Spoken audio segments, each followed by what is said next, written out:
is from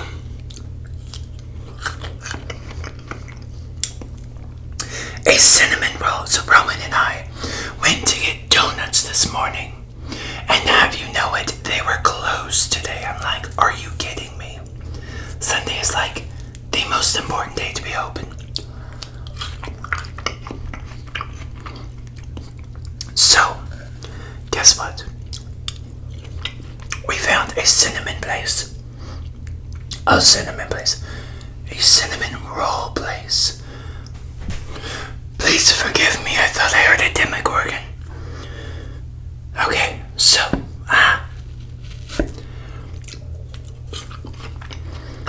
yeah. You guys, I can't even begin to tell you how delicious this looked. Also, can I just tell you, this is like an $8 cinnamon roll. Like, my God. Anyways, this is an apple pie cinnamon roll. Oh my God. Okay, fine. I'll pay the $8. Oh my God, this is so good.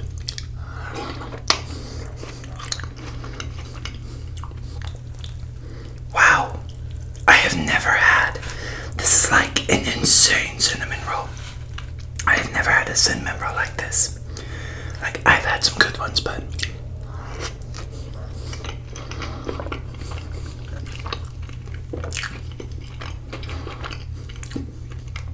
my God, so much sugar.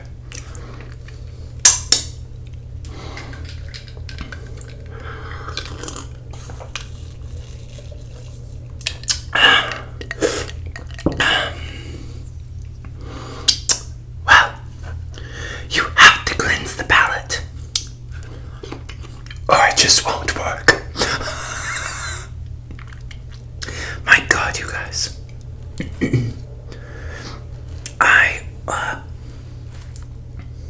What the heck?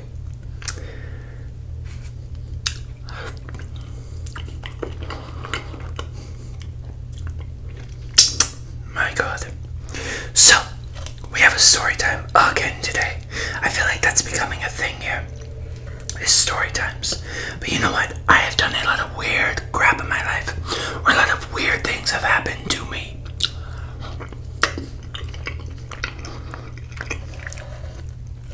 So it kind of just works out. For real, you guys should try a Cinnaholic if they're near you. They are divine.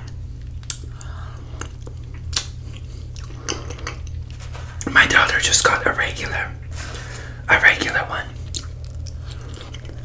And that was also very good.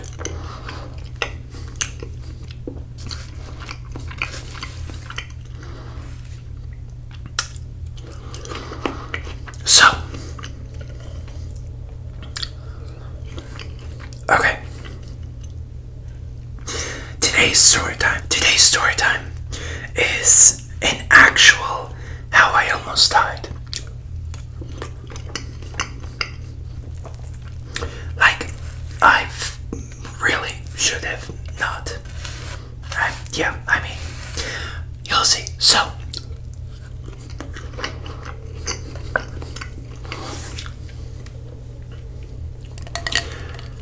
about 10 years ago,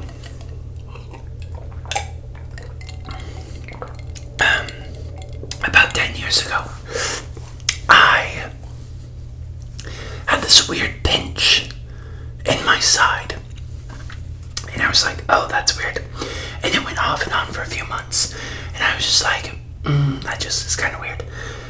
Nothing really. And then one day, this pinch came and it did not go away. Like, it came and it stayed. And it just felt like somebody was just very dully pinching you.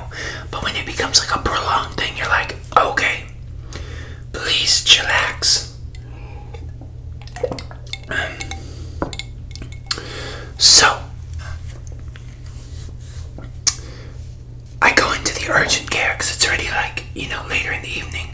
And I'm not about to go first thing to the ER. So I get to the urgent care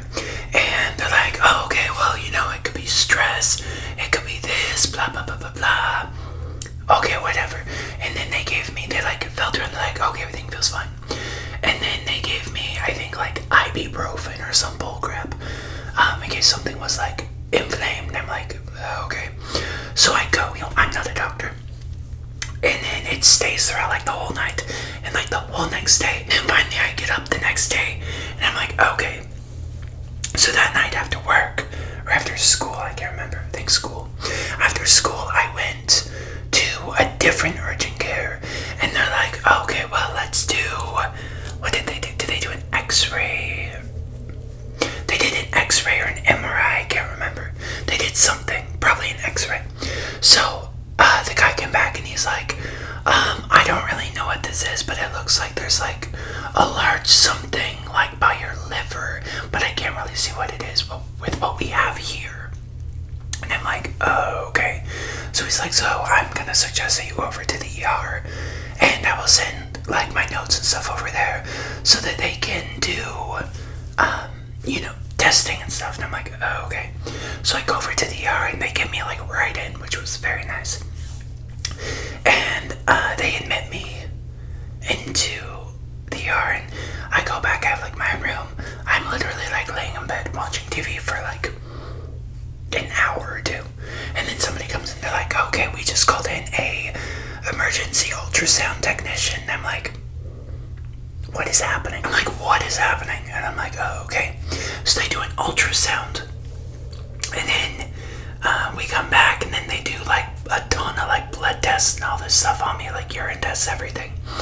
And then finally, after like hours of tests, I adjusted, sorry.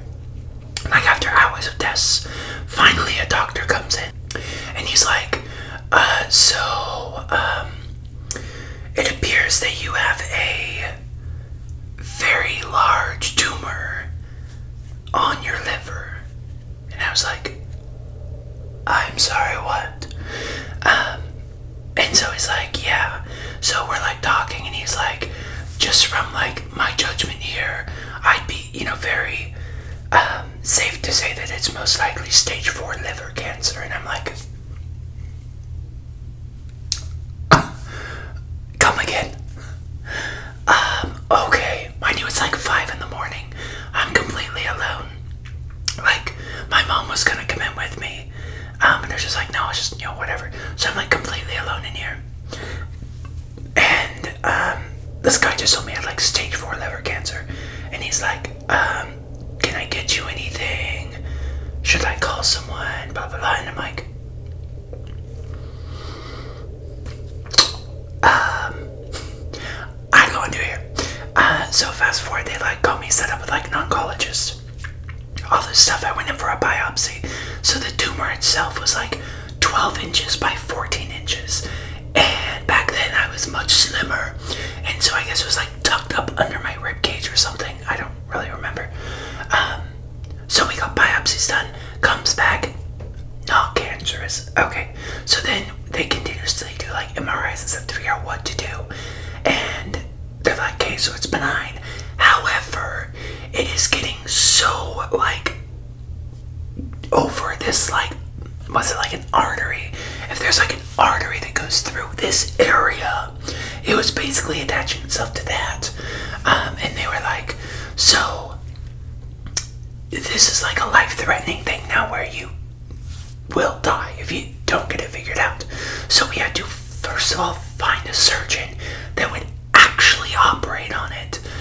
So after a ton of trying, we finally found one that had agreed, and he had just like gone in and taken everything out. And yeah, I mean, there's a lot more into it. I also found out that narcotics do absolutely nothing to me. So pain management I was basically bedridden because the pain got so bad for like 6 months. And between the time I found out and the time I actually had the surgery. So, they literally, I was like a guinea pig where they just started experimenting all this stuff on me. They gave me like fentanyl patches for the pain. They gave me hydrocortisone, oxy, just all this other stuff. Nothing did anything at all. Like, I was just like, this is completely fine. And they're like, well, you are like a very rare case where apparently narcotics don't really do anything for you. So I'm like, yay, great. So that was a fun recovery. Yeah, but then the thing that threw me off is, so I wake up, oh my god, best part, I wake up from surgery, and for whatever reason, some moron thought, hey, let's have his mom come back here while we're still like cleaning him up from being all like bloody and stuff. Yeah, that was brilliant. So my mom comes back there, and she's like standing there while they're waking me up. I can feel everything. I was in so much pain. So I like started like screaming. I like barely remember it. And then my mom passes out and like hits her head on the sink. It's like fall like on the floor. So then my dumbass in my last thing, I like try to crawl off the bed to like go help. And I'm like blood and my stitches like tore open and that was gross. And then yeah, it was like a 6-month recovery after. No, it was like a 3-month recovery after that. But now I have to get stupid scans like every 2-ish years to make sure everything is fine. So that is my story time of how I actually almost died. Like if we wouldn't have been able to really find a surgeon, like there's a very, very good chance that I would not be here blessing you all with my presence. So until tomorrow. Sorry if this was weird or dark. No, apologize for nothing.